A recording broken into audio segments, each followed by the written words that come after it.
Now I want to talk about issues of national states and cities. So this is a bit, this is again bringing in another actor. It's not just the city. When our global era begins, one of the effects of the new logic for economic actors, the new logic for governments, was to privatize what used to be state enterprises, to deregulate more and more economic sectors, and other such things. One effect of this was that what used to be under the regulatory apparatus of national states, either because it was a state enterprise or because it was a regulated sector, now moves into the zone of the market, if you want, with minimum regulation. That becomes most visible in cities. And the most extreme instance is, of course, global cities, where you have very powerful firms, very powerful actors, that are not firms strictly speaking, but that play a role in that whole domain. And so you could think about this as a concentration of deregulated market actors in cities that before this era might have been more distributed either in the zone of government firms or sort of across, a broader space, if you want. The global city is an extreme concentration of major deregulated market actors. And it shows. They get to do a lot of what they want to do. So when we see these powerful concentrations of firms that have altered the urban landscape, in the shadow of that highly visible event lie these transformations of the national state.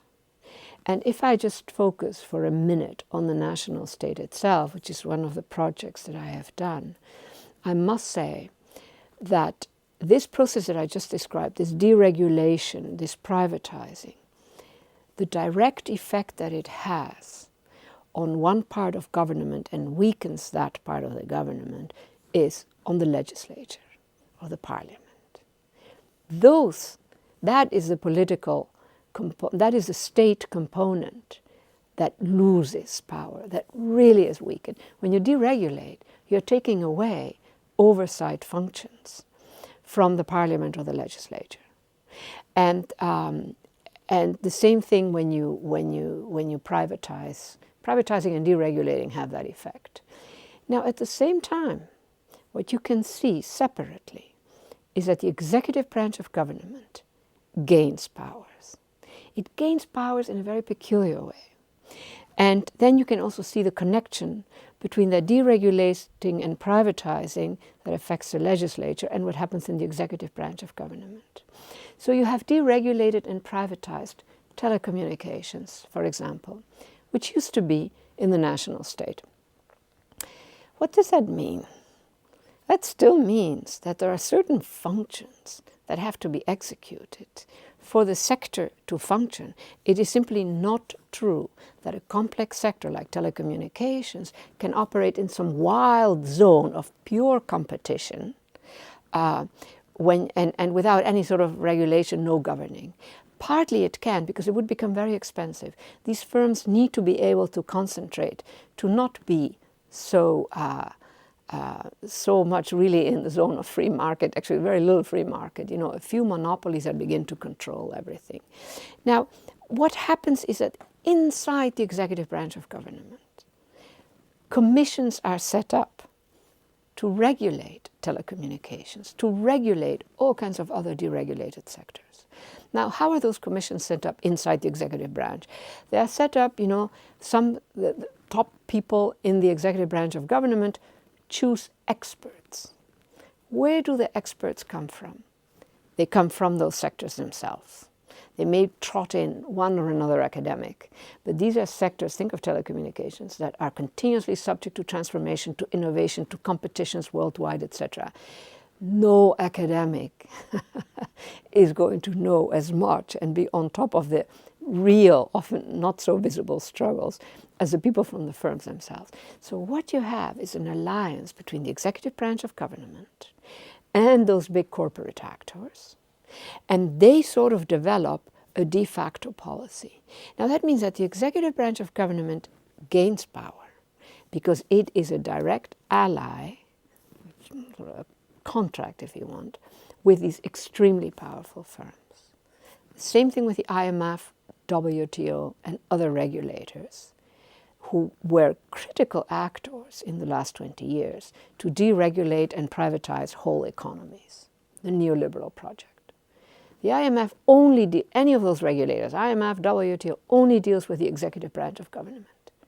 That means that the more national economies were deregulated and privatized, and hence sort of weakened in many ways, the more power the executive branch had, because it was the one who signed off with those very powerful actors. Now, this then does take on, I go back to what I said earlier, an urban moment, an urban presence, and it is a massive concentration of firms who are in an extremely competitive global zone, and that is why you have a growing presence of all kinds of powerful firms, including a lot of financial firms, a mostly digitized economic sector, in these global cities. And they need a network of such global cities, which now is at least 100 global cities. So this deregulating and privatizing has had the effect of making a national economy which was less competitive, less private, and hence sort of more governed, if you want, far tight and distributed all over the country, far more competitive, far more in a war zone with other firms from all over the world.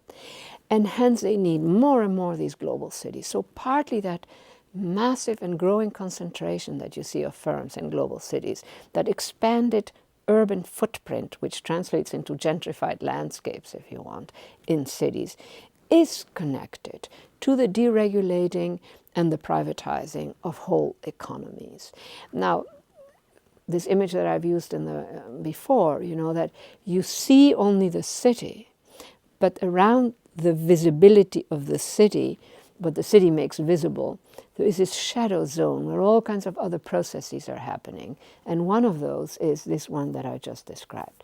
Privatizing and deregulating a national economy brings in a necessity for firms, because it's now a more competitive zone and more global, to actually be concentrated in the city so that they can maximize the knowledge function, that they are aware of what are the latest things happening, what no academic can actually help them with.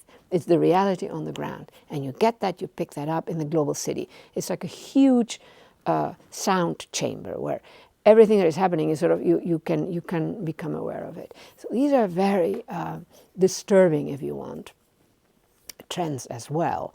And again, it shows that the city is one moment in a very complex set of trajectories. A second version of this that I am sort of playing with, I like this project. Take territory, the territory of a country. Territory is not land, it's not ground, it's not terrain, it's not space. Territory is very complex, it's thick and rich in meanings, it's a capability with embedded logics of power and embedded logics of claim making, what we call citizenship. Now, when you have a global city taking shape in this national territory, global cities are partly denationalized zone. There are lots of foreign firms, lots of foreign actors. It is a certain kind of, if you want, interruption. Suddenly there is this thing in national territory. It's another way of thinking about the city, that it is a different type of territory, especially the global city function, which is not the whole city. It is that particular combination of elements that installs itself and that develops and that grows inside the territory of the nation state. Now I make a parallel just to communicate with the Somali pirates. The Somali pirates, they have carved out a jurisdiction. Jurisdiction is a space where you have authority. It's an authority system. And they've carved out a space where the existing laws of the country, the existing laws of the international system, the existing coastal laws that regulate the world's coastal waters, cease to exist. They have carved out, in a way the global city does that. It carves out a space with a massive concentration of deregulated firms, privatized actors, etc., that carve out their own regulation, their own set of rules.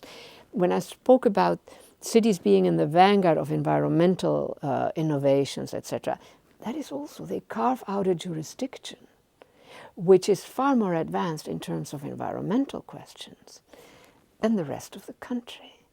So this notion of a territory, complex category, and then these interruptions, these other formations that are also territory.